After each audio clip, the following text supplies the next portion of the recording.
J'espère que vous êtes prêts à offrir à Dieu la célébration qui lui revienne, une célébration excellente, des chants excellents, des prières excellentes. Vraiment, soyons dans cette dynamique parce que je sens vraiment que c'est ce que Dieu veut.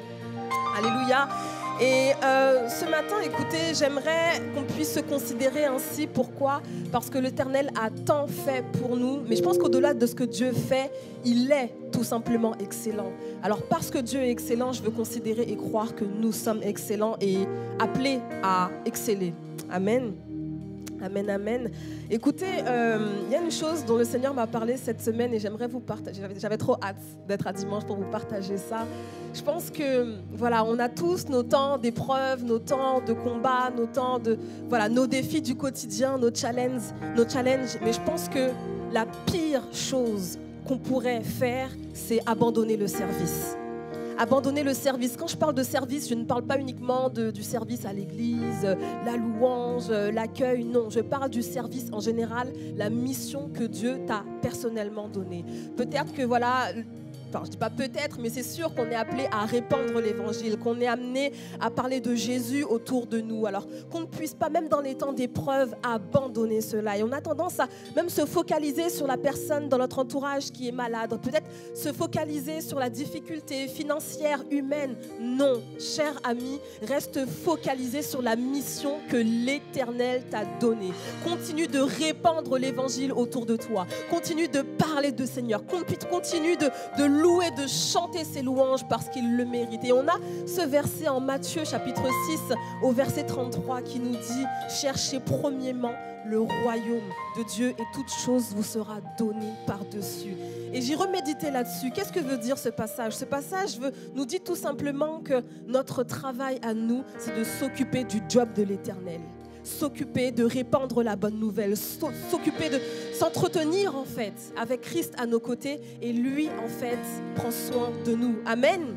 Christ prend soin de nous. Alors si tu es là ce matin et que tu as oublié peut-être que l'Éternel prend soin de toi, il m'a mandaté ce matin pour te dire que l'Éternel prend soin de toi. Peu importe la difficulté, peu importe ton épreuve, peu importe l'état dans lequel se trouve ta famille, l'Éternel prend soin de toi. Et je ne sais pas depuis combien de temps tu es dans cette souffrance, depuis combien de temps tu vis ce que tu es en train de vivre, mais je veux également te rappeler ce passage dans la parole qui nous parle de cette femme qui était atteinte d'une perte de sang pendant 12 ans. Je pense qu'en 12 ans, cette femme a eu le temps de pleurer, elle a eu le temps de prier, elle a eu le temps de jeûner, elle a eu le temps peut-être de se plaindre. En 12 ans, elle a tout fait, elle a peut-être tout fait. Mais à un moment donné, lorsqu'on lui a dit qu'il y a Jésus qui passe dans la ville, elle s'est dit « Ok, si toutefois j'arrive à toucher le pan de son vêtement, je vais recevoir ma guérison. Il n'y aura que ça qui pourra m'apporter la guérison. » Alors ce qu'elle a fait, c'est qu'elle s'est levée et elle a été toucher le pan de Jésus. Et instantanément, elle a été guérie. Et je pense que Jésus lui-même n'était pas prêt parce qu'il s'est dit « Waouh, il y a une force qui m'a quitté. Qu'est-ce qu'il vient de se passer ?» Ok, ta foi t'a sauvé, va, tu es guéri. Alors, si tu étais dans la plainte, si tu étais dans le désespoir, je viens te dire ce matin qu'il y a quelque chose que tu n'as pas encore fait. Il y a quelque chose, un endroit dans ta souffrance où tu n'as pas encore été. Ce matin, je viens te dire, lève-toi. Lève-toi, peuple de l'Éternel, lève-toi, vaillant héros, parce que ton Créateur est là. Peut-être que tu croyais avoir tout fait, mais je prie ce matin dans le nom de Jésus, que l'Éternel vienne te chercher là où tu es, pour renouveler ta créativité, pour te récupérer là où tu es et te dire, ma fille, il y a une chose que tu montres, mon fils, il y a une chose que tu n'as pas encore fait. Tu n'as pas encore été à tel endroit. Il y a tel chant que tu n'as pas encore loué. Il y a des forces qui sont à l'intérieur de toi que tu n'as pas encore exprimées. Et ce matin, te dit l'Éternel, je viens renouveler tes forces. Ce matin, je viens t'aider à te relever. Ce matin, je viens t'aider à t'exprimer. Peut-être que tu n'arrivais plus à prier. Peut-être que tu n'arrivais plus à louer. Mais l'Éternel m'envoie te dire ce matin, mon frère, ma sœur, qu'il te renouvelle là où tu es. Alors est-ce qu'on peut se lever ensemble et commencer à célébrer l'Éternel? Célébrer l'Éternel en avance pour la force qu'il nous donne. Célébrer l'Éternel en avance parce qu'il est grand. Parce qu'aujourd'hui encore il se lève et il fait des miracles. Alors peuple de l'Éternel, sois dans la joie. Sois dans la joie ce matin. Demeure dans la joie de ton maître. Reste focalisé sur la mission. Et si tu l'avais oublié, demande à l'Éternel, Seigneur, quelle est cette mission? À quoi tu m'appelles encore ce matin? matin. Qu'est-ce que je n'ai pas encore fait? Quelle est cette zone dans laquelle je n'ai pas encore été? Parce que mon désir, c'est de te louer. Mon désir, c'est de faire ta volonté. Mon désir, c'est de répondre à la mission qui est dans mon cœur. Mon désir, c'est de répondre, d'exprimer ce qui brûle à l'intérieur de moi. Alors, peuple de l'Éternel, je compte sur toi ce matin pour louer ton Dieu, pour l'adorer et lui donner toute la gloire qui lui revient. Amen, amen, amen. Bonne célébration à tous. Alléluia. Est-ce qu'on est prêt à louer le nom de Jésus ce matin? Est-ce qu'on peut élever nos voix? Est-ce qu'on peut pousser un cri de joie envers celui qui nous sauve encore aujourd'hui? Alléluia. Alléluia. Ce matin, on va proclamer qu'il est Hosanna au plus haut des cieux. Alléluia. Est-ce qu'on est prêt? Est-ce qu'on est prêt? Commence à positionner ton âme, lui dire: je veux te louer, Jésus. Je veux te louer avec tous mes sens, mes émotions, mon esprit, mon être entier. Alléluia. On tape des mains ensemble.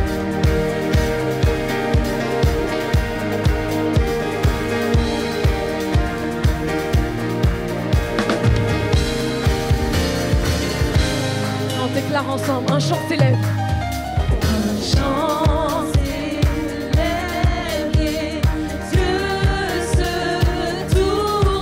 Seigneur, nos yeux se tournent vers toi, Jésus. Se tournent vers toi. L'espoir renaît, les cœurs soupirent après toi. Les cœurs soupirent après toi. Oh oui, après toi. En te voyant, nous retrouvons la force de vivre. En te voyant, Et tu as besoin de le déclarer. Déclare-le. la force de vie. Et quand nous sommes en ta présence, nos craintes fuient. Quand nous sommes Alléluia. en ta présence, nos craintes Oui, elles s'enfuient. Et nous crions Hosanna. Hosanna, Hosanna. Tu es le roi. Tu es le sauveur. À toi la gloire pour les siècles et les siècles. Alléluia. Oh, Hosanna.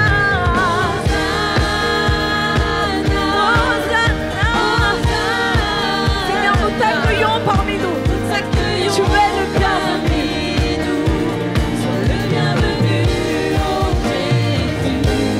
On va dire, entends le son des cœurs. Entends le son des cœurs qui reviennent à toi. Qui reviennent à toi. Reviennent à toi. Dans ton royaume, les vies brisées sont restaurées. Dans ton royaume, les vies Oui, Seigneur, tu restaures les cœurs brisés. Merci, Seigneur. Ils sont restaurés. sont restaurées. En te voyant, nous retrouvons la force de vie. En te voyant, nous Je retrouvons retrouve. Et quand nous sommes en ta présence, nos craintes fuient. quand nous sommes en ta présence, nos craintes fuient. Elles s'enfuient. Et nous crions Hosanna. Hosanna, Hosanna. Tu es le roi. le sauveur. À toi la gloire. Crie-le. Hosanna, celui qui est au plus haut des cieux. Oui, tu es Hosanna. Nous t'accueillons. Sois le bienvenu. On va dire ensemble. En te voyant, nous retrouvons La force de vie. quand nous sommes en ta présence. Quand nous sommes en ta présence. Parce que ton amour parfait bannit la crainte. Oh, en te voyant, je retrouve une force surnaturelle de pouvoir affronter toutes choses. Et quand nous sommes en ta présence, encore une fois, déclare-le de tout ton cœur. En te voyant,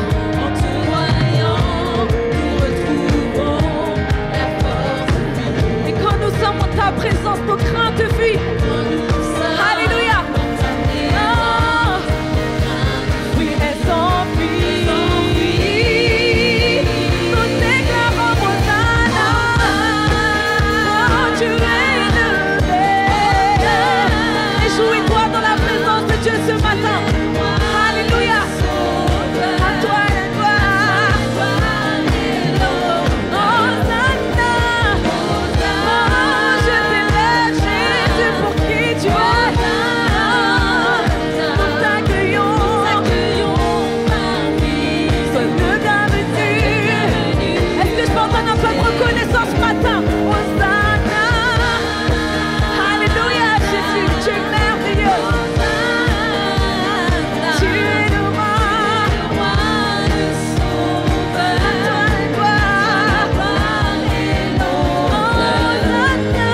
Alléluia, mon âme est dans la joie. Quand on me dit allons ensemble dans la maison de l'Éternel, je me sens bien dans la présence de Dieu. Et je veux dire à mon âme ce matin, peu importe ce que tu as vécu cette semaine, peu importe comment tu te sens, peu importe comment les circonstances sont en train de te dépasser, mais ton âme doit choisir de louer Dieu. Dans la louange, tu retrouves tes forces. La louange est une arme puissante qui fait fuir l'ennemi. Si tu n'en as pas conscience ce matin, je te prie de prier Dieu et de lui dire Seigneur, réveille mon âme pour te louer ce matin. Moi, je suis heureuse de pouvoir louer le Seigneur. Alors, on va le faire ensemble en déclarant ce chant. Bénis Dieu, oh mon âme, oh, gloire à ton saint nom. Oh, chante comme jamais, oh mon âme, oh, gloire à son saint nom. On va dire voici l'aurore. Voici l'aurore,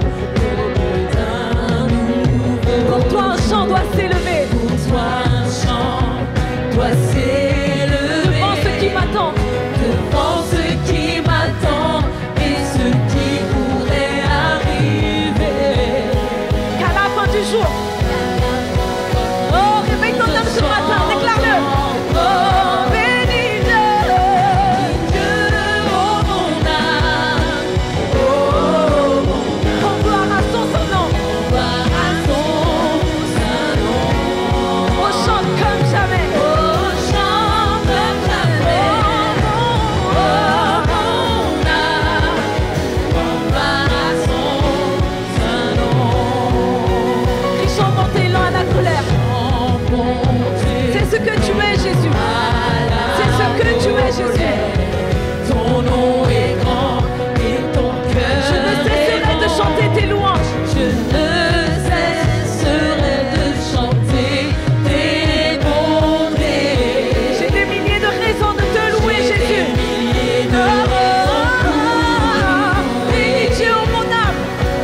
Bénis Dieu, oh mon âme.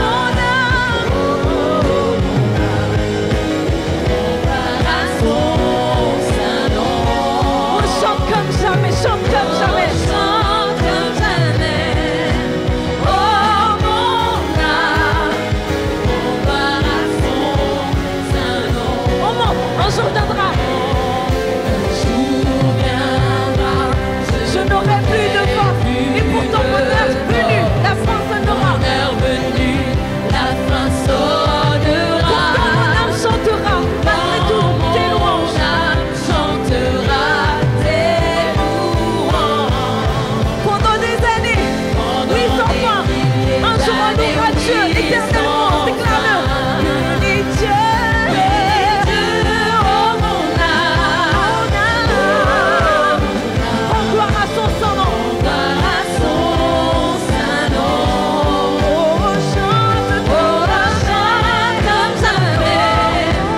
Oh mon âme. Gloire à son saint nom. Est-ce que quelqu'un est prêt à louer Dieu? Oh bénis Dieu, oh mon âme. Sois encouragé ce matin à louer Dieu. Peu importe les circonstances de ta vie.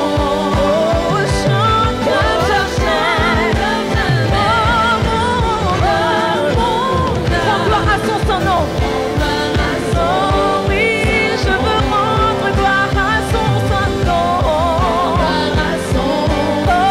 oui, je veux rendre gloire.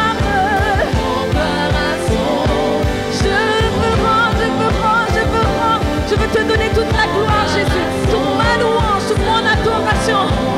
Oui, rends gloire à son saint nom. Alléluia. Alléluia. Alléluia. Seigneur, tu es merveilleux. Oh oui, je veux te louer pour toujours et à jamais. Alléluia, Jésus. Oh Seigneur, reçois la gloire. Tu es merveilleux. Le psaume 20, du verset 6 à 9. Je lisais ce passage ces dernières semaines. Et je t'arrive à un stade de ma vie où j'avais besoin de rétablir la vérité dans mon esprit, dans mon être. Et je disais à Dieu, en fait, il faut que tu me dises comment tu me vois, toi. C'est vrai que quand on vit des choses qui sont pas évidentes, voilà, on est sûrement fatigué émotionnellement, moralement, enfin bref. Notre réflexe, on n'a pas réflexe d'aller nous jeter dans la parole de Dieu. Et pourtant, il y a énormément de richesse dedans. Dieu parle, les amis. Dans la Bible, il parle. Vous ouvrez la Bible, il parle. Et du coup, je lui ai dit, Seigneur, écoute, là, j'ai besoin d'une parole. Et il m'a emmené dans ce passage. Je sais déjà que l'Éternel sauve son oint. Il exaucera des cieux de sa sainte demeure par le secours puissant de sa droite. Ceux-ci s'appuient sur leurs chars, ceux-là sur leurs chevaux. Nous invoquons le nom de l'Éternel notre Dieu. Eux, ils plient et ils tombent. Nous tenons ferme et restons debout. Éternel, sauve le roi, qu'il nous exauce quand nous l'invoquons. On sert un Dieu vivant, les amis. Un Dieu qui est réel. Ce n'est pas une personne qu'on voit ou qu'on entend parler. On vit des choses concrètes avec lui quand on le cherche. Et le verset 6 m'a particulièrement marqué quand David connaissait son Dieu et il savait. Il l'a dit, je sais déjà. Des versions disent, maintenant je sais. C'est-à-dire qu'il a la conviction à l'intérieur de lui. Et il dit que l'Éternel sauve son oint. Il y a des versions qui disent, l'Éternel sauve son roi qu'il a oint. D'autres versions disent, l'Éternel sauve celui qu'il a désigné par onction ou qu'il a choisi par l'onction. C'est-à-dire qu'on a été choisi de un. Peu importe si tu fais des trucs de ouf pour Dieu ou pas, si tu te sens pas digne, si tu as été choisi, point barre. Ça, c'est ton identité. Tu as été choisi. La deuxième chose, c'est qu'il t'a oint. Tu es consacré pour pouvoir accomplir les œuvres de son royaume.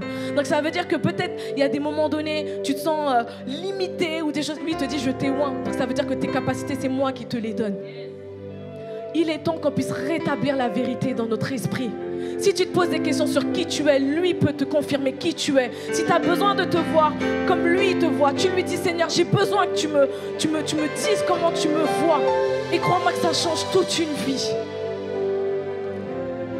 Alors ce matin, je ne sais pas quel est ton positionnement, je ne sais pas où est-ce que tu en es dans ta relation avec Dieu, mais juste demande à Dieu de rétablir sa vérité en toi. Il est hyper important. Ce matin, on va louer Dieu encore. Et on va lui dire, on va aller le chercher. Et on va crier à lui. On va lui dire Alléluia. Ce mot est juste simple, un seul mot, qui veut tout simplement dire gloire à Dieu. Je m'écris Alléluia et je suis délivré de tous mes ennemis. Ce mot est juste extraordinaire. Tu prononces Alléluia, tes chaînes sont brisées au nom de Jésus. Tu cries Alléluia. Les choses se passent dans l'atmosphère dans ta vie. Dieu n'est pas un Dieu limité, c'est toi qui le limites. Il est hors de question que ce matin, on sorte de cette salle de la même manière dont on est rentré. Il est hors de question. Ce matin, on va pousser ce cri de victoire. Alléluia. Et on va le déclarer ensemble. Au nom de Jésus. Alléluia. Seigneur Jésus. Ce nouveau chant est simple, mais qui est juste extraordinaire.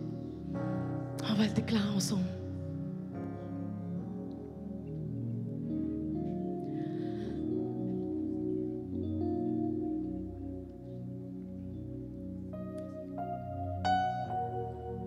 Ah, Jésus.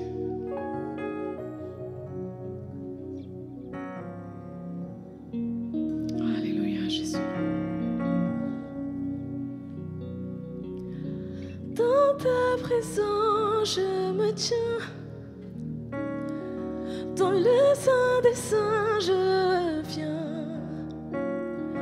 Mon âme soupire après toi et mon cœur veut chanter Alléluia. Mon cœur fléchit devant toi. Mon esprit aspire à te voir. Mon âme soupire après toi. Chanter Alléluia, Alléluia.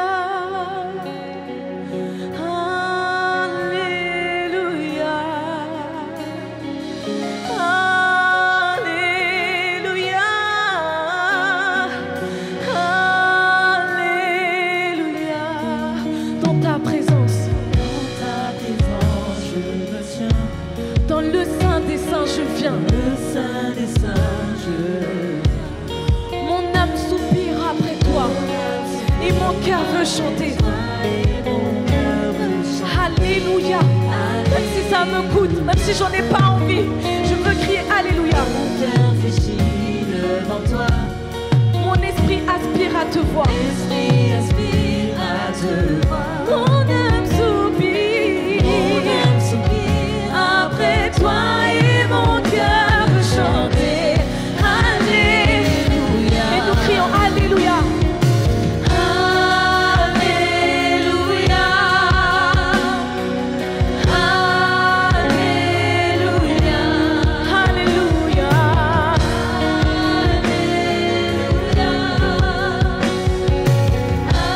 Encore une fois, dans ta présence, je viens. Prends compte ces paroles. Ta présence, je me tiens. Mon Dieu saint des saints, je viens. Mon âme soupire. Après toi et mon cœur. Mon cœur fléchit, tout ce que je suis, je fléchis devant toi. Fléchis devant toi. Parce que mon esprit aspire à te voir. Aspire à te voir. Mon âme soupire. Mon âme soupire après toi et mon cœur. J'ai écrit Alléluia. Alléluia. Alléluia. Alléluia. Je veux m'écrier Alléluia. Alléluia. Au plus haut des cieux. Alléluia. Celui qui règne en majesté. Oh, Alléluia. Oh, Jésus, Alléluia.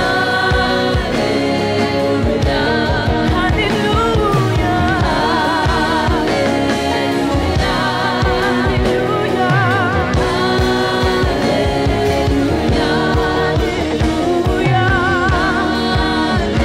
Que ce soit le cri de ton cœur ce matin. Alléluia.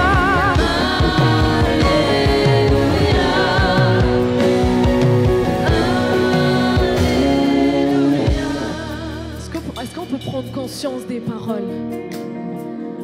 Alléluia. C'est un mot tellement puissant, les amis. Alléluia. Pour moi, si je crie Alléluia, ça me donne juste envie de lever les mains et demander l'aide de Dieu pour chacune des situations de ma vie. La parole le dit. L'Éternel sauve. Son but, c'est de te sauver. Les circonstances sont entre ses mains. Alléluia. Alléluia, Seigneur. Même si je ne comprends pas, Alléluia, Seigneur. Alléluia, parce que ce mot m'aide à rentrer dans ta présence. Ce mot m'aide justement à tenir ferme face à l'adversité. On va le reprendre encore. Alléluia. Alléluia. Que ce soit le cri de ton cœur. Cherche Dieu, cherche sa présence ce matin. Il se laisse trouver. Il se laisse trouver vers celui qui le cherche. Alléluia. Oh Jésus, je veux crier. Je m'écris Alléluia. Que ça sorte de mes tripes, que ça sorte de mon âme. Alléluia. Oh, je veux m'écrire Alléluia. Jésus, tu es digne de ma louange.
qui est dans ton cœur?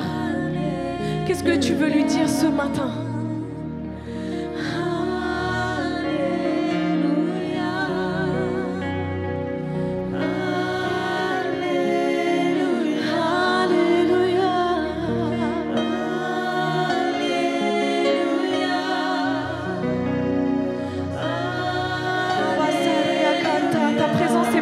Jésus, ta présence est palpable, Jésus. Viens répondre à un besoin ce matin. Viens parler à un cœur ce matin. Alléluia. Alléluia. Alléluia. Je me sens bien dans ta présence, Seigneur. Aide-moi à m'accrocher à toi, Jésus. Viens à mon secours, Jésus.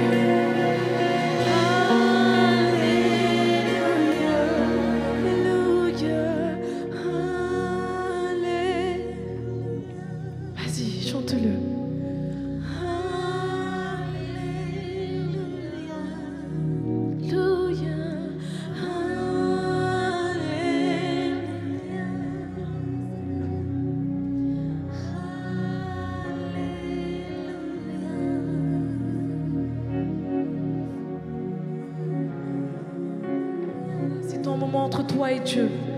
Tu n'as même pas besoin que la musique puisse reprendre ou quoi que ce soit. Prends ce temps pour toi et Dieu.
Est-ce qu'on peut juste faire une chose, se tenir la main Il y a des personnes qui n'osent pas parler de leur situation, qui n'osent même pas demander l'aide de la prière.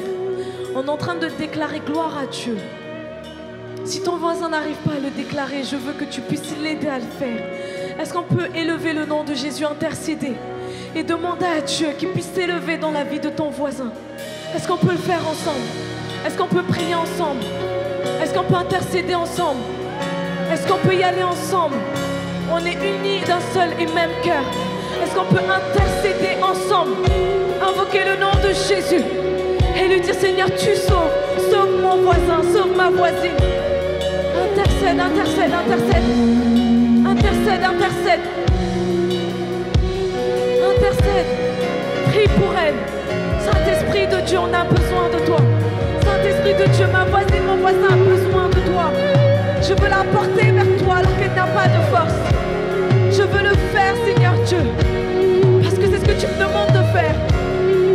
Soyons unis ensemble, invoquons le nom de Jésus. Bénissons-nous. Saint-Esprit, sauve, sauve, libère, délivre, manifeste-toi, élève-toi. Combat, Seigneur, combat, combat, combat, combat. Combat, Seigneur, combat. Tu sauves encore, tu sauves encore. Tu guéris encore, tu guéris encore. Tu guéris encore, tu libères encore. Seigneur, je t'en supplie. Fais-le, fais-le, fais-le, fais-le. Alléluia, Jésus, alléluia.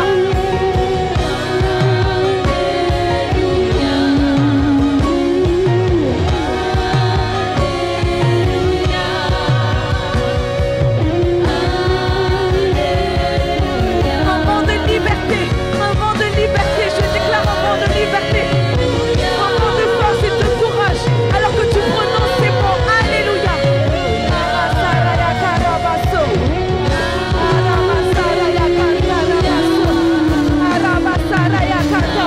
Encore quelques secondes, encore quelques secondes.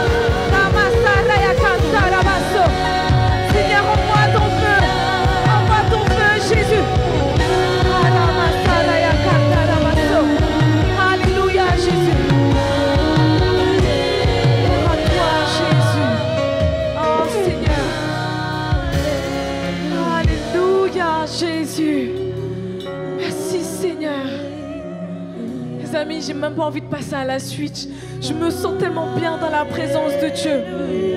Alléluia, Jésus. Alléluia.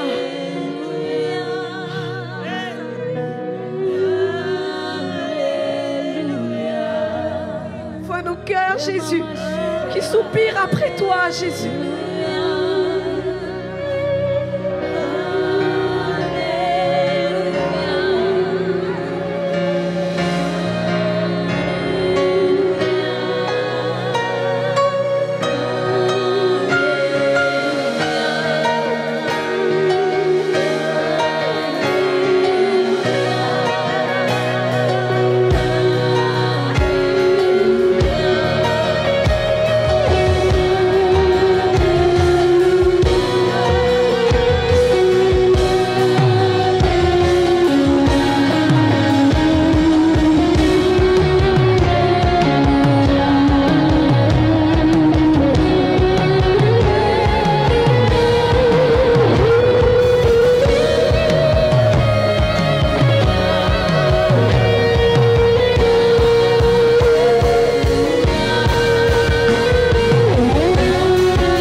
de Jésus pour ce qu'il est en train de faire. Alléluia.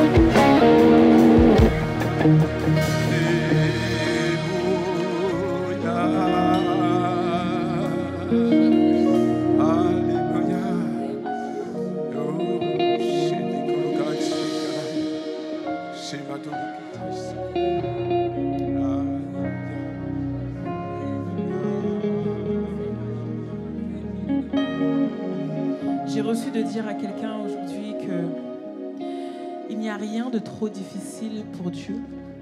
Sachez-le, il n'y a rien de trop difficile pour lui. Je ne sais pas par quoi tu passes.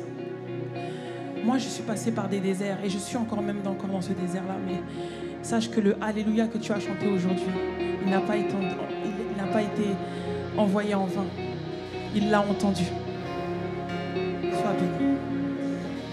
Dans la continuité de ce que dit ma sœur, j'ai reçu aussi ce qu'elle disait, mais j'ai reçu aussi le fait que il y a quelqu'un qui est dans l'assemblée là et qui limite en fait ses prières. Dans le sens où on dirait que tu ne te sens pas légitime de demander certaines choses. Sauf que comme l'a dit la sœur Vénissa, en fait, on a une identité en Christ en fait. Tu as une identité et tu es légitime à demander à ton Père comme tu demanderais à tes parents quelque chose. Et dans tes prières, tu limites tes demandes. Tes prières ne sont pas audacieuses en fait. Tu limites en fait les demandes que tu fais à ton Dieu comme si tu as l'impression que ce Dieu-là ne peut pas faire pour toi. Alors que ce Dieu est là en fait. Tu peux lui demander, tout est à sa portée, mais ça dépend aussi de ta foi. Il y a des prières qu'on doit faire audacieuses avec la ferme assurance que Dieu va faire. Parce que c'est ça la foi, c'est avoir la ferme assurance des choses qu'on ne voit pas. Alors tu dois te lever dans la prière et tu dois demander ce que tu dois demander à ton Père. Pas en lui demandant des choses qui sont accessibles pour toi, mais des choses qui sont accessibles pour lui. Parce que ce que tu ne peux pas faire, lui peut le faire. Assurément, il faut que tu demandes ces choses-là. Tu dois être conscient de qui tu es, de ton identité en Christ et des demandes que tu peux faire.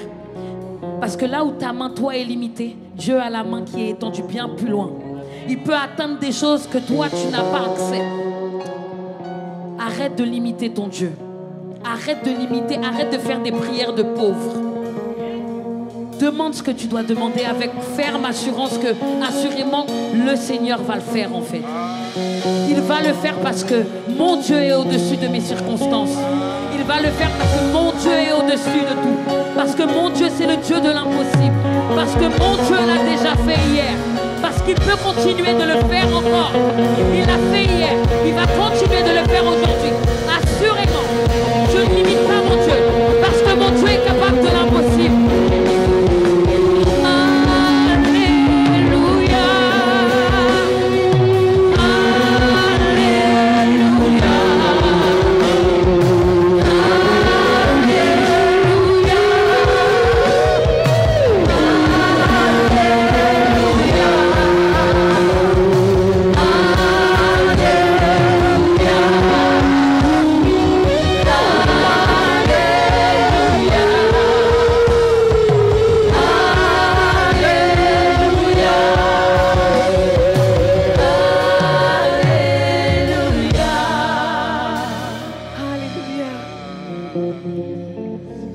Alléluia. Amen, amen, amen, amen.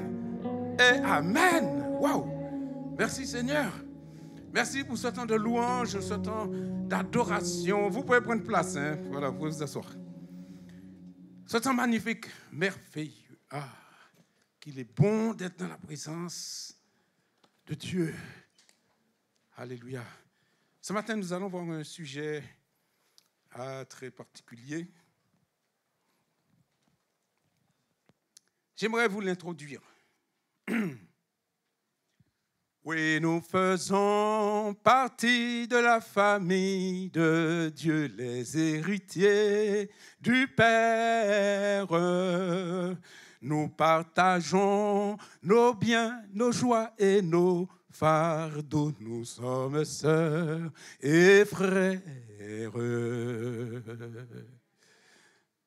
La famille, nous allons parler de la famille ce matin. C'est pourquoi je vous ai partagé ça, parce que le chant dit, oui, nous faisons partie de la famille de Dieu, les héritiers du Père. Nous partageons quoi? Nos biens, nos joies, nos fardeaux. Nous sommes sœurs et frères. Amen. Je vais essayer d'aller assez vite, parce que cette prédication, normalement, j'aurais dû le faire sur 2 dimanches, mais bon. Nous allons parler de la famille, et c'est la famille selon Dieu. Dans le livre de la Genèse, chapitre 2, verset 24, il est dit, c'est pourquoi l'homme quittera son père et sa mère et s'attachera à sa femme et ils ne feront plus qu'un. Ça, c'est les mathématiques de Dieu. 1 plus 1 égale 1. À l'école, c'est pas ce qu'on m'a appris. Si j'avais mis 1 plus 1 égale 1, on mettait un petit 0. Parce qu'on va dire, c'est 2. Mais devant Dieu, quand un homme et une femme s'alliancent, eh bien, devant Dieu, il n'y a plus 2. Mais malheureusement, parfois, souvent, les 2 réapparaissent. Le moi-je, le moi-je. Or, ça ne devait pas être moi-je, ça devait être nous. Et les 2 ne feront qu'un. La définition, il nous dit que la famille, c'est toutes les personnes d'un même sang. Derrière chaque famille apparaît la paternité universelle de Dieu et l'Église est donc considérée comme la famille de Dieu. C'est pour ça que nous vous allons chanter « Nous sommes la famille de Dieu ». C'est pourquoi nous devons prendre le monde à contre-pied dans notre obéissance à la parole de Dieu. Le monde permet de vivre comme on veut, dans la dissolution, dans tout ce qui n'est pas en accord avec la parole de Dieu. Et on a tendance de plus en plus à nous faire croire que c'est ça le modèle. Or, c'est parce que la parole de Dieu nous dit. C'est pourquoi nous devons prendre le monde, chers frères et sœurs, à contre-pied par notre obéissance dans la parole de Dieu. Ce matin, nous allons voir justement la famille en 3 étapes. Nous allons voir premièrement le rôle de l'homme dans la famille. Deuxièmement, le rôle de la femme dans la famille. Et troisièmement, la place de l'enfant ou des enfants quand il y en a. Premièrement, le rôle de l'homme. Il nous est dit, il est l'image et la gloire de Dieu, ayant pour chef Christ. Ayant pour chef Christ. Et le mot chef, là, ici, est employé. Alors, permettez-moi de vous rappeler que le chef, ce n'est pas celui qui donne des ordres, qui dit fais ceci, fais cela, marche ainsi, marche comme ça. Mais le chef, c'est celui qui est le modèle, l'exemple à suivre. C'est pour cette raison qu'il nous est dit que l'homme est l'image et la gloire de Dieu, ayant pour chef Christ. Rappelons que Dieu est un roi qui dirige avec un cœur de père. Donc, tout homme, chef de foyer, doit diriger comme un père. De même que Dieu est comme un roi qui dirige comme un père, alors l'homme à la maison doit diriger aussi de la même manière. Et Paul nous dit dans 1 Corinthiens 11:3, « Je veux cependant que vous sachiez ceci. Christ est le chef de tout homme. L'homme est le chef de la femme et Dieu est le chef de Christ. » Ce qui veut dire, au-dessus de l'homme, il y a Christ et l'homme doit se soumettre à Christ. Et souvent, quand on parle de la femme, on dit que la femme soit soumise. Et les hommes aiment bien dire, oui, sois soumise. Mais ici, l'homme doit déjà se soumettre à Christ. C'est bien ce qui est écrit. Christ est le chef de tout homme, l'homme est le chef de la femme et Dieu est le chef de Christ. Nous pouvons voir aussi que l'homme doit aimer sa femme comme Christ a aimé l'Église. Et Éphésiens 5, 25 nous dit, « Marie, aimez votre femme, car Christ a aimé l'Église. Il s'est donné lui-même pour elle afin de la conduire à la sainteté après l'avoir purifiée et lavée par l'eau de la parole. » Et ici, dans ce verset, il nous est montré que Christ, il y a 3 étapes pour mener l'Église là où il veut. Pourquoi? Parce qu'il est le chef. Donc, il doit le prendre en quelque part et l'emmener en quelque part. Il y a une direction. Alors, premièrement, il a dit que Christ s'est donné pour elle. Le don de soi. En tant que chef de famille, en tant que père, eh bien, le don de soi, ça coûte, les amis. Parce que pour l'Église, Christ, il s'est donné jusqu'à la mort. Jusqu'à la mort de la croix, pour le salut aussi, mais pour l'Église, qui est son épouse. Ensuite, il nous est dit, pour la purification et le lavage par la parole. Pas par du blablabla, non, par la parole. Et la parole, il nous a dit que la parole de Dieu, c'est la vérité. Donc, toujours dans la vérité. Et pourquoi alors? Pour la conduire à la sainteté. On ne fait pas tout ça pour aller nulle part.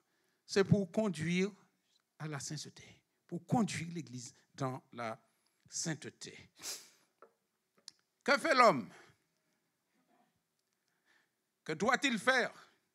Il doit communiquer avec sa femme. Il doit avoir un dialogue. Il doit parler. Ça, c'est sa part de l'homme. Et il s'efforce de maintenir une conversation naturelle pour répondre aux besoins, aux communications de son épouse. Alors, évitez les réponses sans enthousiasme. Qu'est-ce que cela veut dire? Quand la femme pose une question à son mari concernant la vie du foyer, est-ce qu'elle peut dire je ne sais pas. C'est lui le chef. Je ne sais pas. Je ne peux pas te dire. Bon, on verra. Est-ce que la femme est rassurée? Si le chef du foyer même ne sait pas où il va et il est le chef, alors les autres, comment sauront-ils marcher? Dans quelle direction prendre? Si le chef même ne sait pas dans quelle direction prendre. C'est pour ça que l'homme à la tête du foyer a un grand rôle. Dieu l'a placé là, ce n'est pas par hasard. Il doit s'efforcer de maintenir une conversation naturelle avec sa femme et lui donner une réponse quand elle pose une question. Ce n'est pas toujours facile, je reconnais, mais en tout cas, c'est ce qui lui est demandé. Mais un homme ou un époux peut faire peut-être beaucoup d'efforts et voir ses efforts être anéantis. Pourquoi? Parce que la femme n'est pas disposée à l'écouter. Il a beau faire tous les efforts qu'il faut, mais si la femme n'écoute pas. Il nous est dit au Proverbe 21, au verset 9, « Mieux vaut habiter à l'angle d'un toit que faire maison commune avec une femme querelleuse. » Si dès qu'il ouvre sa bouche, c'est pour ouvrir une querelle, c'est pour commencer une querelle. Le couple n'ira pas bien loin. Parce qu'il faut de la concession des deux côtés. Il faut comprendre. Il faut se comprendre. Et puis il faut accepter de rester là pour parler. Parce qu'il y a certains, dès qu'on commence à... Ah, mais oui, on s'en va. On part. On n'écoute pas la suite, mais bien souvent, c'est la suite qui est le plus important. Tu n'es pas là pour l'écouter. Et l'homme a besoin aussi de l'appui de son épouse. Il y a aussi, l'homme doit apporter des valeurs spirituelles et morales. Il nous a dit, il vit en conformité avec ses croyances et ses valeurs. Bien sûr, nous parlons des gens de l'Église, des gens de l'intérieur, pas des gens de l'extérieur. Donc, il doit vivre en conformité avec ses croyances et ses valeurs. L'homme ne vivra pas de pain seulement, mais de toute parole qui sort de la bouche de Dieu, en Matthieu 4, verset 4. Vivre de pain seulement, c'est pas seulement, c'est une expression, vivre de pain seulement. C'est une expression qui veut dire vivre de futilité, vivre de loisirs, vivre de tout ce qui te plaît. Mais ce n'est pas seulement ça, c'est toute parole qui sortira de la bouche de Dieu. Parce qu'il est dit que l'homme quittera son père et sa mère et s'attachera à... Et ça sort de la bouche de Dieu aussi. Eh oui, il sort de la bouche de Dieu. Alors, une seule question que je poserai ce matin aux hommes, aux frères, aux mariés qui sont là ce matin. Cher Marie, par rapport à tout cela, où en es-tu?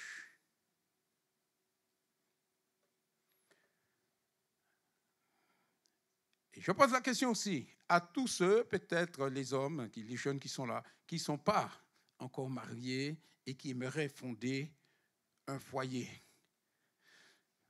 Fonder un foyer, ce n'est pas quelque chose à la légère. Il y a beaucoup de responsabilités parce qu'en tant qu'homme, tu deviens chef et Dieu regarde la position du chef. Le chef ne peut pas demander à quelqu'un de la famille d'être soumis ou soumise si lui-même, il n'est pas soumis. Amen. Alors, le devoir de l'homme envers ses enfants. Il y a des hommes qui oublient, parfois ils ont des enfants. Et ils ont des devoirs. Et je plains les femmes qui ont des enfants et le mari a disparu. Parce qu'il a des devoirs. Selon la parole de Dieu, alors l'homme doit nourrir l'enfant, il doit instruire l'enfant et il doit corriger l'enfant. Mais pour ça, il faut qu'il soit là. Je ne parle pas s'il travaille à l'extérieur. Bien sûr, s'il est attaché à son travail, il est à l'extérieur et qu'il rentre au foyer, il a son domicile, il rentre. Je parle de celui qui a laissé les enfants et qui a quitté le domicile. Et c'est très courant. Qu'est-ce que la parole de Dieu nous enseigne? Alors, dans le livre de la Genèse, chapitre 3, verset 19, il est dit « C'est à la sueur de ton front ou de ton visage que tu mangeras ton pain. » Ce qui veut dire que le père de famille, en principe, il doit travailler pour nourrir sa famille. C'est son devoir. Ce n'est pas aléatoire. Selon la parole de Dieu, c'est son devoir. Ensuite, il doit instruire ses enfants. S'il n'est pas là, il aura du mal à instruire les enfants. Proverbe 22 et verset 6 nous dit « Instruis l'enfant selon la voie qu'il doit suivre, et quand il sera vieux, il ne s'en détournera pas. » C'est-à-dire que si tu l'as instruit dans les voies de Dieu, dans les voies du Seigneur, il t'a vu toi-même marcher correctement devant Dieu, il n'y a aucune raison que même quand il devient vieux, Parce qu'il n'est pas dit quand il est jeune qu'il va te suivre.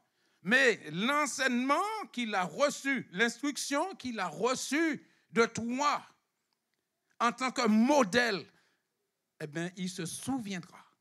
Et la Bible nous dit, et même quand il sera vieux, il ne s'en détournera pas. Quand il est dit, comme quand il sera vieux, ça ne veut pas dire quand il est dans ses derniers jours. C'est-à-dire quand il sera un peu plus âgé, quand il sera en mesure de comprendre. Même quand il sera adulte, il n'oubliera pas ce que son père l'a enseigné. Le père aussi, il nous a dit, il doit corriger son enfant.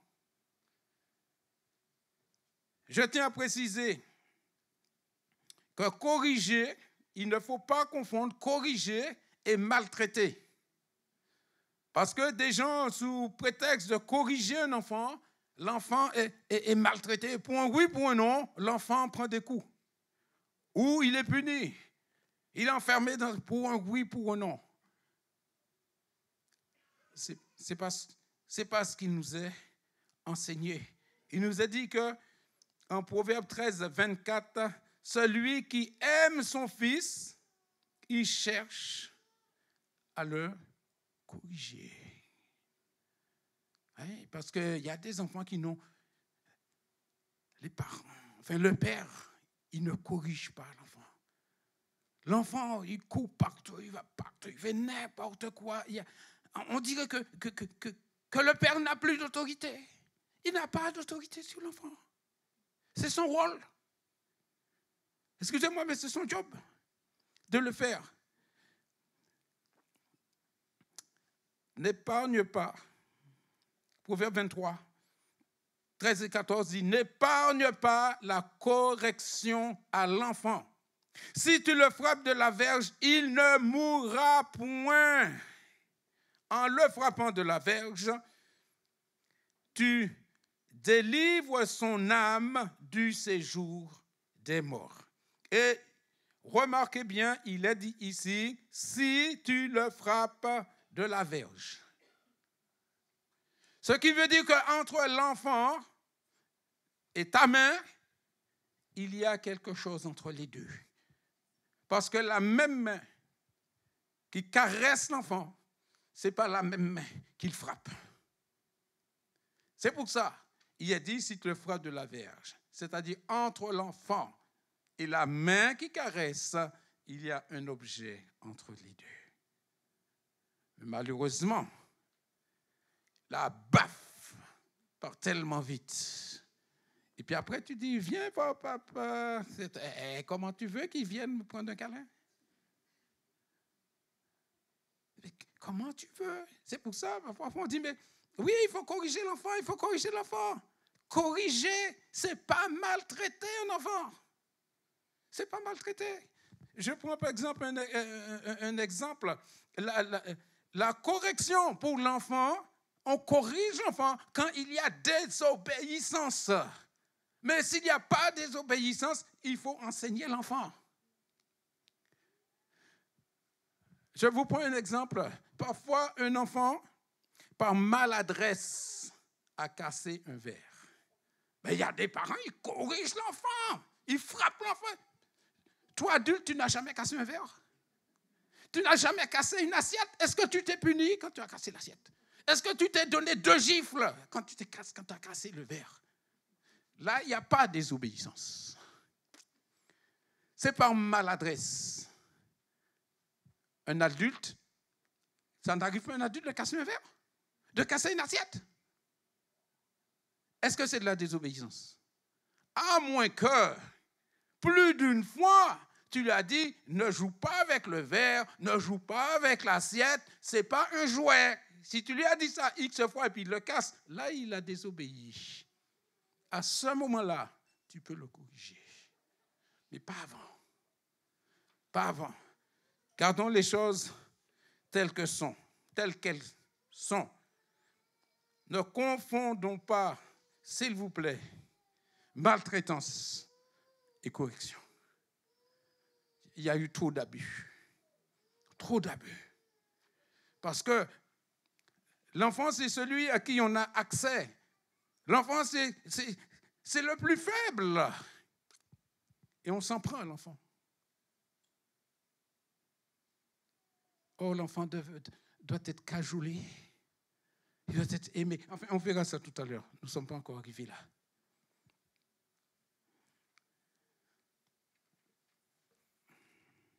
Excusez-moi que je ne me perde pas. Voilà, on est bien ici. Maintenant, nous allons voir le rôle de la femme. Merci mes frères d'avoir bien écouté. Merci mes sœurs d'avoir bien écouté. Parce que chacun a son rôle. Il y a le rôle de l'homme, le rôle de la femme et la place de l'enfant. Le rôle de la femme, je ne parle pas encore de l'épouse, de l'époux, de la mère, non, pas encore. Je parle de la femme en généralité.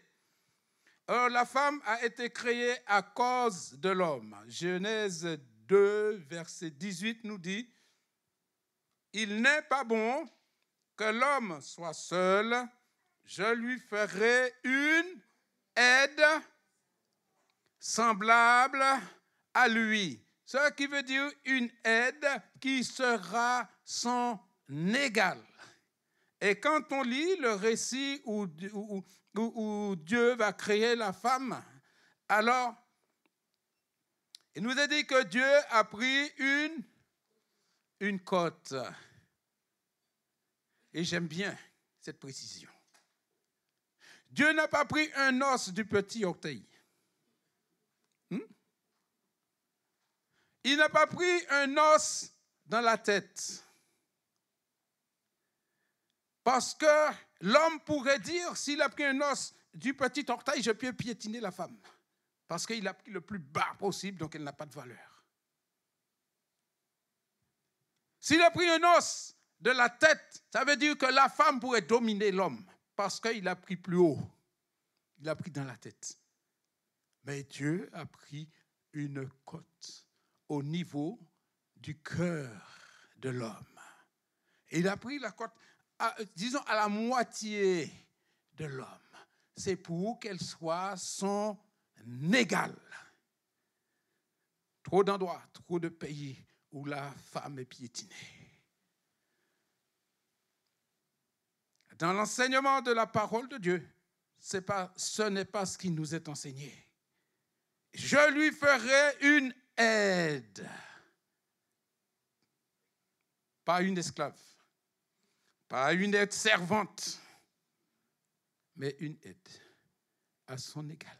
Et nous avons vu tout à l'heure que l'homme doit parler, doit communiquer avec sa femme. Deuxièmement, la femme tirée de l'homme. Voilà. Genèse 2, 22, il dit l'homme, l'Éternel Dieu forma une femme de la côte qu'il avait prise de l'homme et l'amena vers l'homme.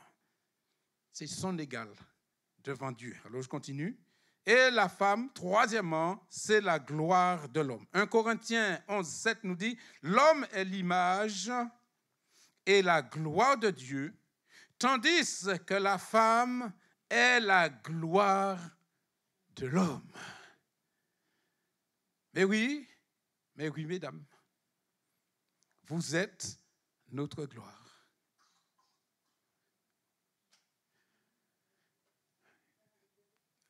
La gloire, parce que quand l'homme, il regarde la femme, il voit ce que Dieu a créé, il voit son égal, puisque lui, il a été créé le premier. Et bien, quand il voit son égal, et puis, quel homme qui n'aime pas une belle femme? Ah! Alors, j'ai dit une belle femme, je n'ai pas dit la beauté de la femme. Parce qu'on dit une belle personne. C'est quoi une belle personne? C'est parce qu'il a un beau visage? Non, une belle personne, c'est quelqu'un qui est fréquentable. C'est quelqu'un qui comprend. Une belle personne, c'est quelqu'un qui sait voir clair, qui a du discernement. Et quand la femme a du discernement, elle ne peut être que la gloire de l'homme. Et je continue. La gloire de l'homme. Ah, que ce soit marié ou pas marié, la parole de Dieu nous dit, et je suis toujours dans la généralité de la femme, dans la généralité de la femme. La parole de Dieu nous demande, ou demande plutôt aux femmes, puisqu'il s'agit des femmes, la tenue modeste. 1 Timothée 2, verset 9 dit que la femme soit vêtue d'une manière décente, avec pudeur et modestie. Remarquez que dans le verset, il n'est pas donné de dimension, il n'est pas donné de longueur, il n'est pas donné de largeur, il n'est pas donné de couleur. Mais il est simplement dit d'une manière décente, avec pudeur et modestie. C'est-à-dire que quand on voit la femme habillée, notre regard, le regard de l'homme, doit avoir un respect vers la femme qui est habillée comme la parole de Dieu le dit. Ah, vous ne me comprenez toujours pas. Hein? Si elle n'a pas assez de tissu dans sa jupe, hein? Il n'y a pas assez de tissu. Eh oui, il n'y a pas que des femmes, il y a des hommes. Et les hommes, ce sont des hommes, ils ont des yeux. Hein? Et au lieu d'écouter ce que dit le pasteur, le prédicateur, eh bien, ils regardent là, il n'y a pas assez de tissu. Ils sont détournés. Leur regard est détourné. Mais oui, parfois vous n'y pensez pas. Mais Dieu, lui, y a pensé. C'est pour ça qu'il dit alors que la femme soit vêtue d'une manière décente, avec pudeur et modestie. Ah, vous me direz, oui, mais et si elle a une grande jupe qui arrive jusque-là? C'est pas un problème. Mais si elle a une jupe jusque-là, et la jupe est fendue jusque-là,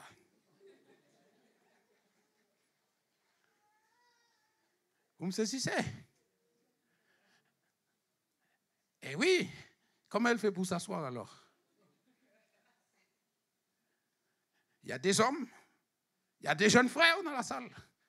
Respect pour eux, si vous voulez qu'ils vous respectent, respectez-les. Je suis peut-être dur ce matin. Mais si vous voulez que l'Église de Dieu avance dans les consignes, dans les conseils de Dieu, Dieu nous a laissé par écrit ce qu'il faut. On ne le prêche pas tout le temps, mais c'est dans la parole de Dieu. On est tenu de le prêcher. Ensuite, à la femme épouse. La femme épouse. Il nous est dit dans Colossiens 3, 18, alors, femme, que chacune soit soumise à son mari comme il convient dans le Seigneur. Ça ne vous parle pas? Mais moi, si. C'est le comme il convient là qui me parle surtout. Parce que tant que tu ne fais pas partie de la maison de Dieu, tu peux faire comme les autres. Du moment que tu as franchi le seuil de la maison de Dieu, tu as accepté Jésus dans ta vie, tu marches en nouveauté de vie, alors, en tant que femme épouse soumise, comme il convient dans le Seigneur, pas comme il convient dehors, comme il convient dans le Seigneur, dans l'enseignement que tu as reçu. Et je vais... Deuxièmement, l'épouse doit le respect à son mari. En Éphésiens 5, 13, il nous a dit que chacun aime sa femme comme lui-même et que la femme respecte son mari. Oh là là. Oh papa. Vous savez que parfois,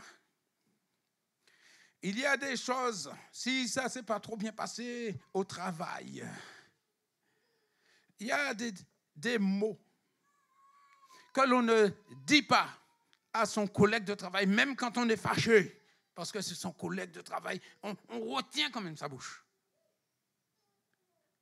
Mais quand on arrive à la maison, aïe, aïe, aïe, aïe, aïe, aïe, tous les mots, tout le vocabulaire que je ne veux pas citer ici, c'est bon pour le mari. Ses oreilles sont devenues une poubelle.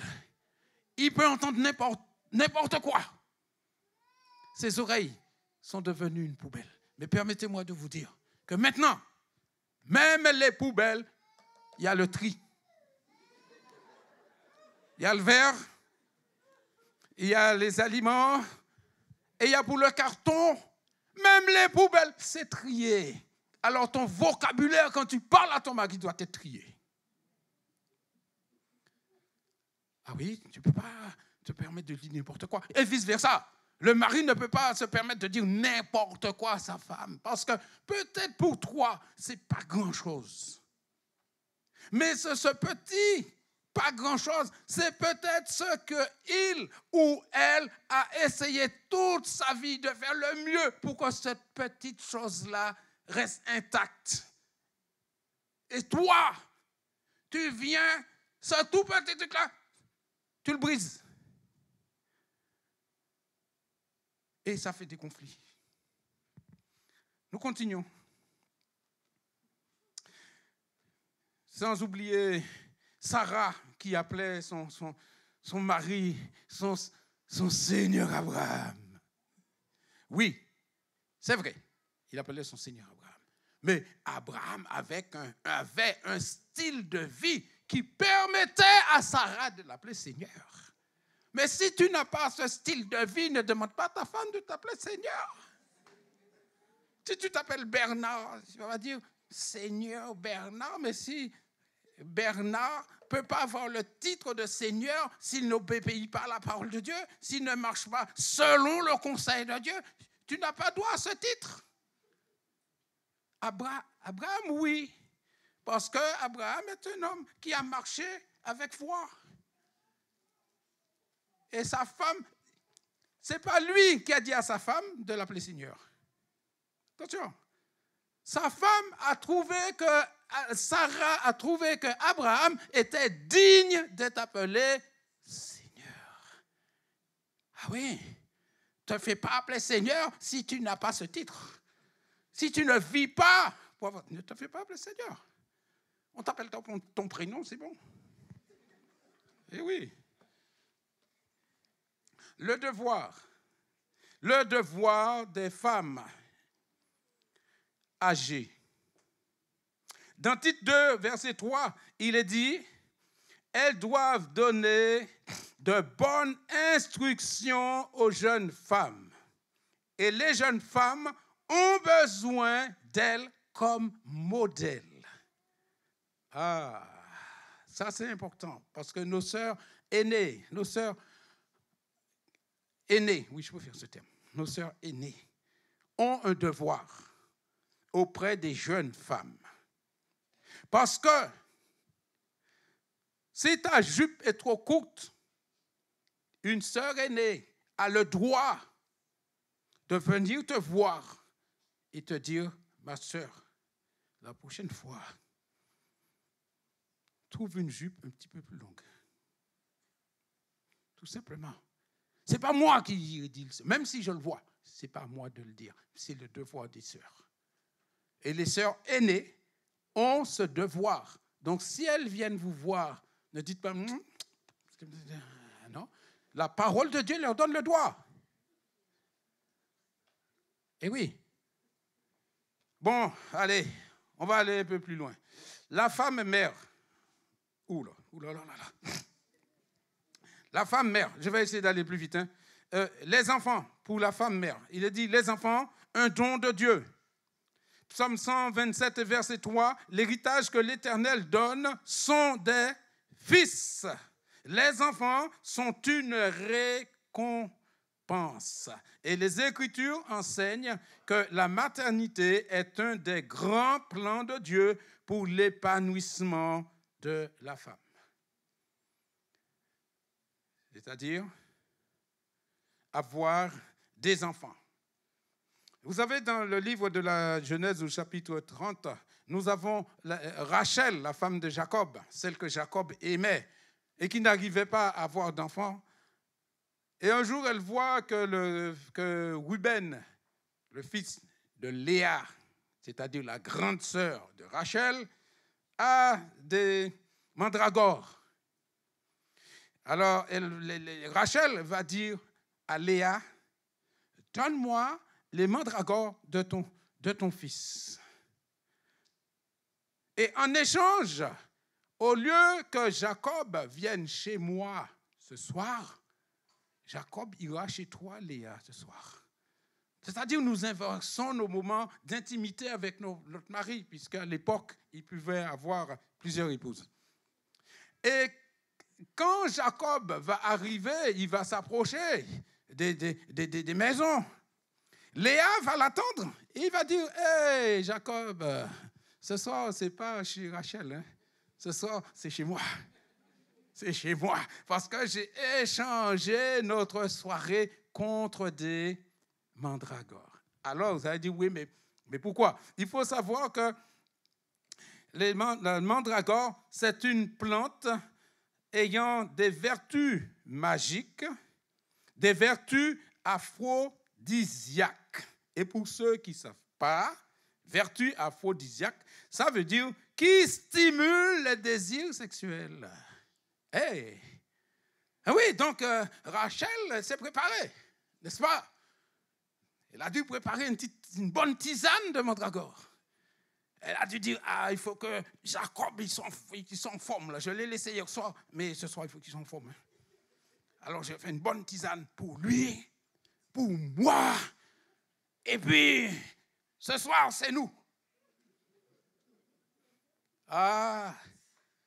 Il faut penser que dans la détresse de Rachel, ce n'est pas l'acte sexuel. Dans la détresse de Rachel, c'est pour avoir l'enfant. Elle met tout de son côté pour avoir l'enfant qu'elle ne peut pas avoir. Parce que beaucoup pensent, ouais, c'est pour... Non, attention, ne vous éloignez pas de la vérité. C'est parce qu'à l'époque, une femme qui ne pouvait pas avoir d'enfant était considérée comme une femme maudite. Ses sœurs ont eu des enfants. Les servantes ont eu des enfants, mais pas Rachel. Eh oui, pas Rachel. Donc, elle va mettre toutes les choses de son côté pour avoir un enfant. Un enfant. C'est pour ça qu'il nous est dit que les Écritures enseignent que la maternité est un des grands plans de Dieu pour l'épanouissement de la femme. C'est l'un des grands plans de Dieu. Donc, c'est-à-dire que si elle n'a pas d'enfant, elle rate ce plan de Dieu. Elle est à côté. Nous allons un peu plus loin. Les souffrances de la femme stérile dans Genèse 17, tout le récit nous raconte que l'histoire que Sarah ne pouvait pas avoir d'enfant et que l'Éternel dira, je la donnerai et je te donnerai un fils à travers elle. C'est la promesse d'Isaac. Ensuite, je vais passer un autre exemple, l'exemple de Anne qui ne pouvait pas avoir d'enfant, qui a pleuré devant l'Éternel et à qui l'Éternel a enfin accordé le petit Samuel qui est devenu le grand prophète Samuel. Mais sa maman a pleuré devant l'Éternel. Elle a pleuré. Ensuite, dernière question, jusqu'où peut aller une mère pour l'amour de son enfant? J'ai posé la question tout à l'heure. Jusqu'où elle peut aller? Dans le jugement de Salomon, nous trouvons deux femmes qui ont chacune accouché, chacune a un enfant. Et il y a une parmi les deux femmes qui s'est couchée sur son enfant et l'enfant est mort. Et elle ira trouver le roi Salomon pour lui dire, Salomon, voilà, nous avons couché toutes les deux, mais elle a écrasé son enfant et l'enfant vivant, c'est le mien. Et Salomon va dire, emmenez-moi les deux enfants. J'aime beaucoup cette histoire. Parce que celle qui n'est pas la vraie mère de l'enfant vivant, quand Salomon va dire, eh bien, le mort, il est déjà mort, bon, tant pis, mais celui qui est vivant, on le coupe en deux, une épée, et on le coupe en deux. Et celle dont son enfant a dit, oui, on le coupe en deux. Et la vraie mère a dit, non, c'est mon fils, donnez-le lui, pour que mon fils vive, jusque-là où va l'amour pour son enfant. Même si c'est l'autre qui l'élève, mais c'est mon enfant. C'est là jusqu'où va l'amour d'une femme. La place de l'enfant. Je pousse 5 minutes. La place de l'enfant. Alors, il nous a dit, c'est un don de Dieu. L'héritage que l'Éternel donne sont des fils. Les enfants sont une récompense, nous avons lu tout à l'heure. Alors, son éducation. La Bible parle d'élever, enseigner, instruire. Instruire, c'est quoi? Instruire, c'est donner les outils nécessaires pour grandir, pour partir dans la vie. Tout simplement. Alors, nous avons vu aussi tout à l'heure, corriger la place de l'enfant. Corriger ne veut pas dire forcément frapper. Corriger peut dire aussi reprendre l'enfant. Par exemple, l'enfant peut parler et peut vous dire « Ouais, il y avait des chevals dans le pré. » Tu le reprends. Tu dis « Non, il y avait des chevaux dans le pré. » C'est le corriger. Ce n'est pas le frapper. C'est le corriger aussi. Comme exemple, il y en a bien d'autres. Alors, le Proverbe 13, 24 nous dit « Celui qui aime son fils cherche à corriger, à discipliner son enfant, son fils, celui qui l'aime. » Et le dernier truc que nous allons voir ensemble, c'est le devoir des enfants. Les enfants, ils ont 2 devoirs envers les parents. Lequel? Le premier? L'obéissance. Ben oui, on l'a vu tout à l'heure. Il y a l'obéissance. Et le deuxième, c'est... Et donnez-le-moi dans l'ordre. Hein? Bon. Honorer. Honorer son père et sa mère. Alors, dites-moi pourquoi. Quand la fête des mères arrive, 3 mois à l'avance, il y a plein de publicités. Fête des mamans, fête des mères. Il faut acheter ceci, il faut penser à maman, il faut penser à ceci. Et quand c'est la fête des pères, à peine si on en parle. Regarde ce que la parole de Dieu nous dit. Regardez avec moi ce qu'il est dit. Donc, c'est dans Éphésiens 6, 2, il est dit « Honore ton père et ta mère. » Il n'est pas dit « Honore ta mère et ton père ». Ah non. Parce que dans le sens de Dieu, l'homme a ses responsabilités devant Dieu, donc il doit être le premier de t'honorer. À condition qu'il soit et qu'il marche selon l'enseignement de Dieu. Il y a toujours cette condition-là, bien aimé. À condition qu'il marche selon le plan de Dieu, selon ce que Dieu lui a laissé. Alors, il devra être honoré en premier. Mais il y a quelque chose aussi. On va bien demander aux enfants d'obéir. Dieu leur demande d'honorer, mais Dieu demande quelque chose aux parents aussi. Père, n'irritez pas vos enfants. N'irritez pas vos enfants. Pourquoi? Parce qu'un enfant, on va lui demander 50 fois de faire la même chose. On va lui demander de recommencer. Parfois, le parent, il peut le faire. Mais il va dire, fais-le. Va me ramasser ça. S'il te plaît, tu peux me prendre ça, s'il te plaît. Et tu peux le faire. L'enfant va finir à un moment donné par se rebeller. C'est pour ça qu'il est dit, parents, n'irritez pas alors vous savez jusqu'où va l'irritation. Vous savez qu'est-ce que c'est quand on vous irrite? Hein? Mes soeurs, vous avez nettoyé. C'est bien risqué. La même personne passe tout avec ses chaussures sales dedans. Une fois, 2 fois, 3 fois, la 4e fois, tu te dis quoi? Hein? Tu deviens irrité. Hein? Tu dis, mais t'as pas vu, j'ai nettoyé! Ça fait 4 fois. T'es irrité. L'enfant, peut-être, tu peux irriter aussi l'enfant. L'adulte peut irriter l'enfant. La majorité des enfants. Ah, j'arrive là. Ah là là.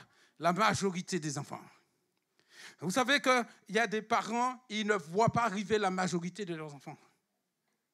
Les enfants sont toujours là. Excusez-moi, ils sont toujours là. Et parfois, quand on leur dit, mais pourquoi il y a un tel, il y a tel âge, mais pourquoi? C'est mon enfant. Personne ne t'a dit que ce n'est pas ton enfant. Personne ne t'a dit ça. Seulement, quand il est né, il est resté 9 mois à l'intérieur. Mais quand les 9 mois sont arrivés, il est sorti, qu'est-ce qu'on a fait? On a coupé. Ah, c'était pour qu'il meure ou pour qu'il vive? Ah, c'était pour qu'il vive. Les autorités nous donnent la possibilité à un moment donné de couper le cordon ombilical à 18 ans. Ben, c'est pourquoi il est majeur. On peut le garder à la maison. Et la Bible dit, non pas la Bible, c'est la loi qui le dit.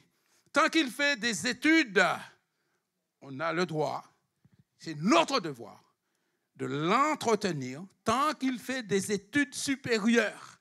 Mais du moment où il a fini, il commence à travailler. Il doit devenir autonome et les parents doivent savoir à ce moment-là couper. Mais il y a qui ne le coupe jamais, ça. Et l'enfant, il vient toujours. Il a 25 ans, il travaille, il vient, il boit, il mange, il ne donne pas un centime à la maison, il continue à venir. À un moment, il faut le couper, le cordon. Il faut couper les finances. À un moment donné. Je vais vous dire pourquoi. Parce que quand il commence à travailler, il commence à avoir un peu d'argent, il ne va pas soutenir les parents. Il va venir. La première fois, vous allez l'aider, vous allez donner une petite cuillerée pour l'aider. D'accord? Il a vu que tu donnes une petite cuillerée. Qu'est-ce qu'il fait la prochaine fois? Il va demander plus, tu lui donnes une grande cuillerée. Il prend l'habitude. Tu as donné une grande cuillerée. Ouais, lâche un peu. La prochaine fois qu'il vient, ce n'est pas une grande cuillerée. Tu lui donnes une louche. Et il est content. La prochaine fois, il vient. Il prend la marmite et il part avec. Et tu n'as plus de marmite pour cuire. Pourquoi? Parce que du moment où tu lui as donné la petite cuillerée, tu aurais dû lui dire, tu travailles, tu es majeur, tu ne dois pas dépenser plus que tu gagnes. Parce que tu n'auras jamais et tu viendras toujours rechercher à la maison. Je dis ça aussi, surtout pour les parents qui sont à la retraite, qui ont une pension. Ce n'est pas une paye, la pension. C'est une pension. Donc, des jeunes, des enfants qui sont adultes, ils ne peuvent pas venir pomper tout le temps chez les parents. Attention, hey. S'il y en a qui font ça, attention. Attention, ce n'est pas bon pour vous. Ce n'est pas bon pour les parents non plus. Parce qu'à cet âge-là, les parents, ils ont donné, ils ont bien travaillé, ils vous ont envoyé à l'école, vous avez un métier, vous avez votre chez vous. Laissez aux parents un peu d'argent pour qu'ils puissent vivre ensemble. Pour que le couple puisse pouvoir se retrouver pour partir en vacances, pour changer de voiture. Parce que tu ne peux pas venir tout le temps pomper. Et chers parents, si vous faites ça toujours, il y a un moment, il faut couper. Il faut couper le cordon. Oui. Parce que quand il est né, on a coupé le cordon, il n'est pas mort. Je vous donnerai 3 clés ce matin pour réussir la vie familiale. Premièrement, il faut dire la vérité. À la femme, à l'épouse, aux parents, il faut dire la vérité. C'est la première clé. Parlez-vous avec vérité. Deuxièmement, dialoguer et communiquer. Il n'y a pas de pire que dans une famille, on ne se parle pas. On ne discute pas. On ne prend pas le temps de réfléchir, de s'asseoir ensemble et de parler. Ça, c'est une deuxième clé, les amis. Prenez le temps de vous asseoir. Et la troisième, alors, il faut prier en couple et organiser au moins une fois par semaine un culte en famille. Ce sont les 3 clés. Si vous voulez réussir votre vie de famille. La femme réussit son rôle de femme et le mari son rôle de mari. Et l'homme son rôle de mari. Levons-nous et prions ensemble. Alléluia. Alléluia. Seigneur notre Dieu, merci pour ta fidélité. Merci pour ce que tu nous as laissé dans ta parole. Et mes chers bien-aimés, je vais vous dire que ce matin, je ne vais pas demander à qui que ce soit, à aucun couple de venir ici devant. Non. Je crois qu'il faut garder l'intimité et pour chaque famille. Peut-être pour chaque couple, peut-être qui traverse un moment difficile, on va les faire venir devant là. Non, certainement pas. Par contre, on peut prier ensemble. Quand vous peut-être arriverez, peut-être vous asseoir dans la voiture, si vous avez quelque chose à vous dire, faites-le. N'attendez pas, dites pas on va discuter. Non. Si tu veux le faire dans la voiture, fais-le. Tu veux le faire avant le repas, fais-le. Si tu peux, peut-être il y a des enfants, il y a du monde, tu ne peux pas prendre le repas. Avant d'aller vous coucher, faites-le. Parlez-vous ensemble. Dites-le, évoquez le problème ensemble en tête. C'est une clé, les amis. Parce que ça vous permettra non seulement de communiquer, de parler ensemble, mais ça permettra que Dieu envoie la lumière dans votre couple. En tant que parent, en tant qu'enfant. Quand les parents, ils lisent la parole de Dieu, ils prient, les enfants, soyez attentifs. Si vous êtes en âge de comprendre, soyez attentifs. Soyez attentifs. Seigneur notre Dieu, ce matin, nous sommes tous là devant toi, d'une même pensée, d'un même amour, d'un même cœur. Et nous voulons, Seigneur, que ta parole vienne impacter nos vies. Qu'il y ait une connexion entre toi et nous. Qu'il y ait une connexion entre l'époux et l'épouse, entre le père et la mère, entre les enfants. S'il te plaît, Seigneur, et je sais, il y a aussi beaucoup de familles recomposées. Mais là aussi, Seigneur, si la première fois, là, ça n'a pas marché, mais la deuxième fois, tu donnes la possibilité que ça marche la deuxième fois, alors qu'on ne retombe pas dans les mêmes entraves où on avait échoué. Parce que tu donnes une deuxième chance. Alors, s'il te plaît, je te prie pour chaque couple ici ce matin. Papa, tu connais le cœur de chacun, la disposition du cœur de chacun.